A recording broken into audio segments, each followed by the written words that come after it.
Hello everyone, my name is Marvin Animation, and today I wanted to talk about the religion that I have. And this is just a video that I wanted to do for Godless Cranium. The man you just saw speaking created my avatar. You might be thinking to yourself that I'd be a fool to tear apart the arguments of the person who draws the avatar you see before you, and you'd have a solid point, but I'm going to do it anyway. Marvin asked for my review, and I feel I owe him that in some way. I just want to preface this by saying I like you, Marvin, and I thank you for all the hard work you do drawing my avatar. You're a talented man, and I wish I had even a fraction of your artistic talent. But I disagree with most of this video.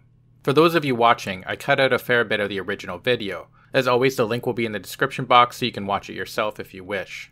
And so, let us begin.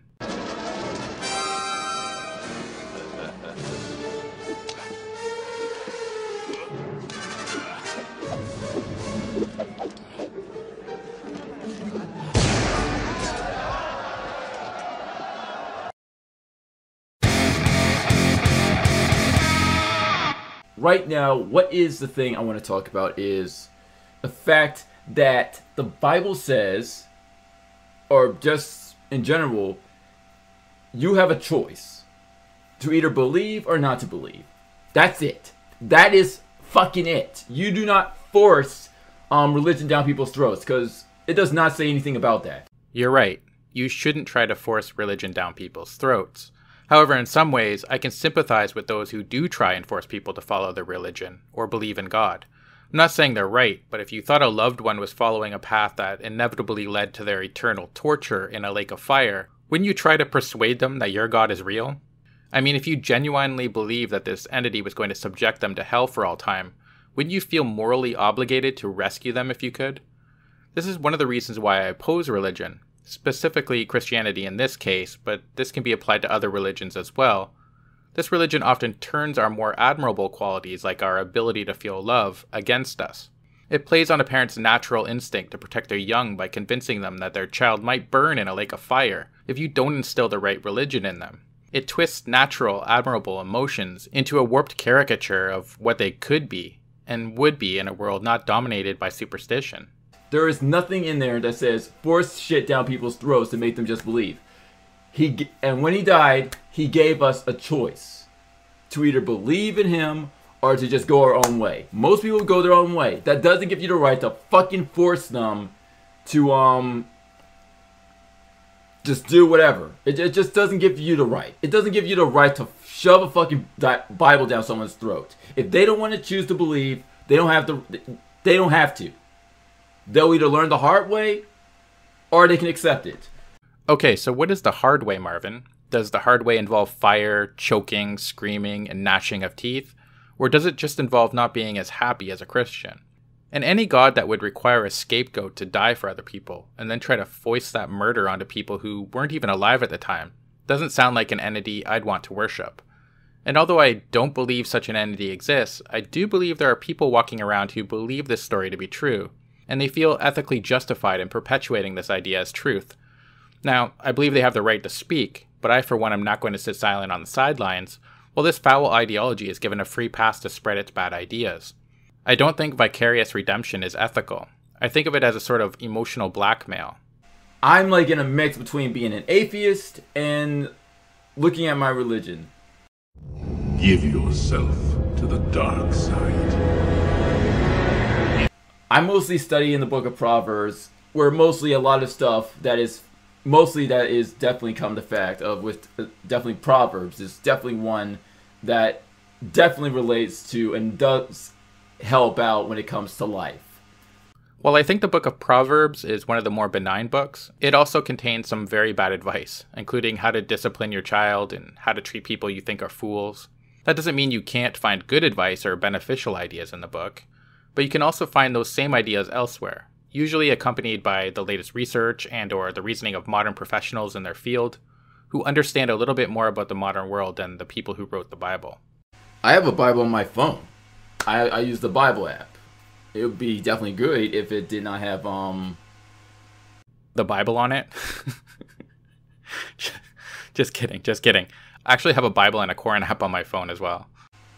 If it didn't have like sorry, it's just hot in here. If it didn't have these stupid advertisements that pop up at sometimes. I can't say they're stupid, but they basically relate to the Bible. But yeah,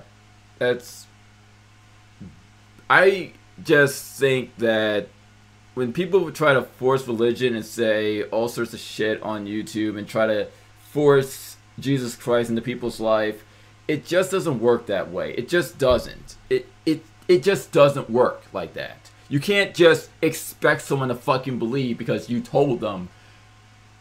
They need to experience it for themselves. Well, no surprise, but I disagree with you here. I also don't think making a YouTube video, whether by me or a religious person, amounts to forcing anything. I don't have to watch their video. I choose to watch those videos, and I imagine people who are riding the fence between believing in a certain religion or not also watch those videos, and they're open to being convinced one way or the other. In order to be consistent, if I were to accept that those religious videos were a form of forcing their beliefs, then my videos could also be placed in that category. As for experiencing it for themselves, I don't know what you mean by that. Most religious experiences I've heard of can be explained without resorting to the supernatural. In most cases, there are even ways you can achieve those same feelings by using other means.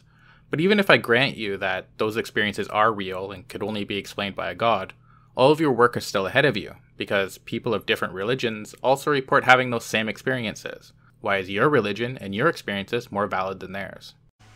That's how I learned some of the things. I didn't even look into the stories. All I did was look into the book of Proverbs.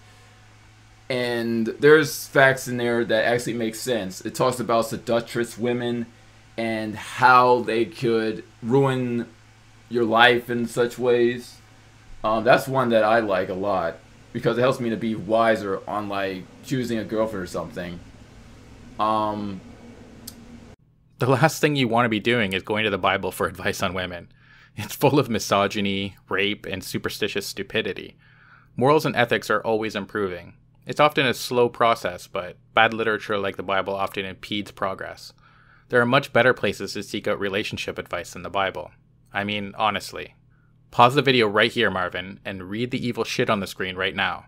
This is the kind of horse shittery that can be found in that holy book of yours. That is the thing that people forget. It's not like you have to listen to this religion, but you have a choice.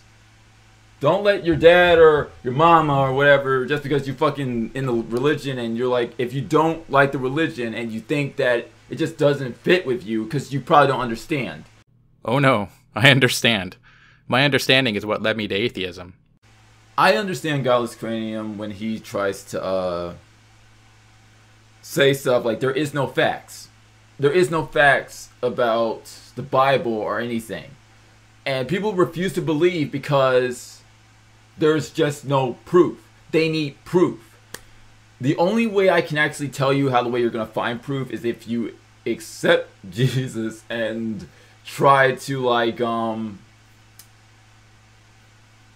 read the Bible and try to understand and try to put the facts of put the words from the book and try to sum it up to see of how it could be real. I don't know how I would actually explain it because it's complicated as fuck. You laughed a little there, and I like to think that was your subconscious mind letting you know how ridiculous that sounded. In what other area, other than religion, would you tell someone that you must believe first before you're given the evidence required to come to that belief? That makes no sense, and definitely isn't an idea I think an all-knowing being would promote as solid advice in this particular part of your life or any other. Again, you don't force religion to people who don't want to learn. If they don't want to learn, and regardless of whatever you say, and they still don't want to learn, all you can do is pray for them. That's all I can say. Because there's really nothing you can really do. You can probably pray for them. That's it. If you have the religion and you know what the religion's like, and just pray for them. Hopefully they come to their senses and probably want to read the word. Well, why are you praying? What do you think will happen to me if I don't believe? What is so horrible about not believing that you feel the need to beseech this powerful being on my behalf? And if this entity was really all-knowing and all-powerful, don't you think it would have already managed to convince me of its existence if it really wanted that outcome? So don't listen to these people who basically want to tell you, oh, you should go and read the word. What about you? What about you jerking off the fucking porn and saying that you're fucking part with God? What What's that you said, Marvin? You just have to either choose to say, yes, I want to be part with this, and yes, I want to understand more, or you can choose, I don't give a fuck. It's your opinion. But it all comes down to the line. Sure, you may burn in hell, but at least you, whatever, I don't know, fuck. Like, see how casually you just said, sure, you might burn in hell, but think about that for a second, Marvin. Think about the ethics involved.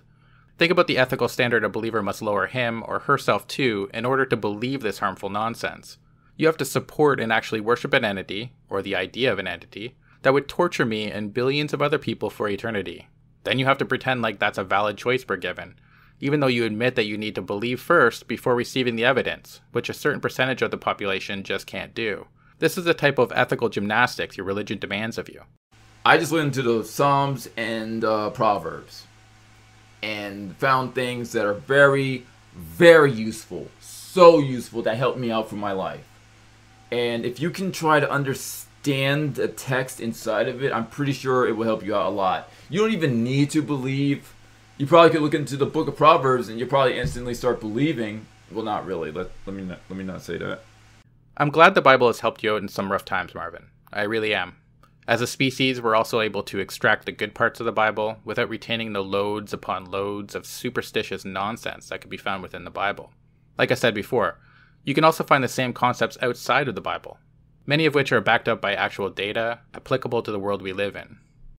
And another thing to actually add up to this is think positive in your life, regardless of your fucking situations. It helps out a lot. When I was negative all the time, my life was shit. And I was mostly depressed and mostly had tears coming out of my eyes. I wasn't crying, but I was very fucking emotional.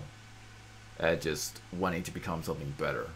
And I still am not, because I'm still at 1K. So you can't, don't tell me I'm like so good and stuff. I mean you can, but you have the right to choose on that as well.